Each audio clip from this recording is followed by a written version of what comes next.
What is the main thing that you need to do in order to paper flip properties? The first thing that you probably didn't anticipate is going to be actually seeking out whether or not it is legal in your state. Not all states allow paper flipping properties, and you can have some serious fines if you actually paper flip without actually doing your research. So the thing that you need to do is to talk to a local real estate attorney to find out if paper flipping or wholesaling is actually available in your area.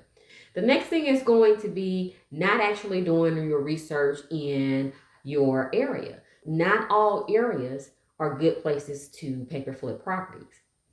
So, places like small towns, places that are more rural, you may have more of a difficulty in finding investors, which is going to be very important, which is going to bring me to my next thing, to be able to purchase those properties. So, you want to make sure that you have done your research in the area, even though you may actually live in a small area or a rural area, it doesn't mean that you cannot wholesale or paper flip in uh, areas that are remote. So you can actually do it online.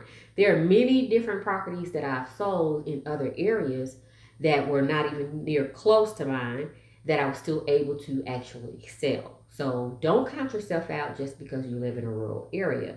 You just want to make sure that you go to an area that's popular, that has a lot of investors. You want to do your research, find out if there's other wholesalers in the area. And if there's other wholesalers in the area, and the way to find that out is you'll see we buy properties, we pay cash for properties. Those are usually wholesalers. So if you see a lot of those signs, then more than likely is a sign that it's a good area to actually paper flip or wholesale properties in. So the third thing that a lot of wholesalers don't think about is that you have to have investors. You have to have buyers. You have to have cash buyers, hopefully, if you can. That's not mandatory, but you prefer to have cash buyers if at all possible, because cash buyers can actually buy quicker.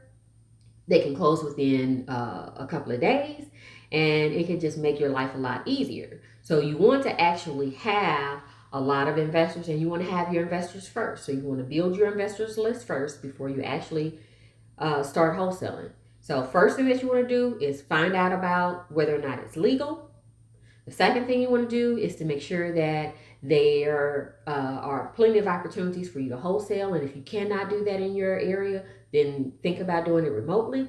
And lastly, you want to make sure that you have your buyers list. You cannot start wholesaling without a buyers list because you are going to be under contract for a minimum of 30 days or maybe even less, depending on how you word your contract. And you want to be able to have time to be able to find buyers. So you don't want to have to get under contract with the seller, then have to try and find a buyer, which can actually take a little while to actually build your list up. I will be having training classes soon. Please drop a line in the comments saying training, and I will send you a DM or a comment back on how you can actually apply for these classes or enroll for these classes.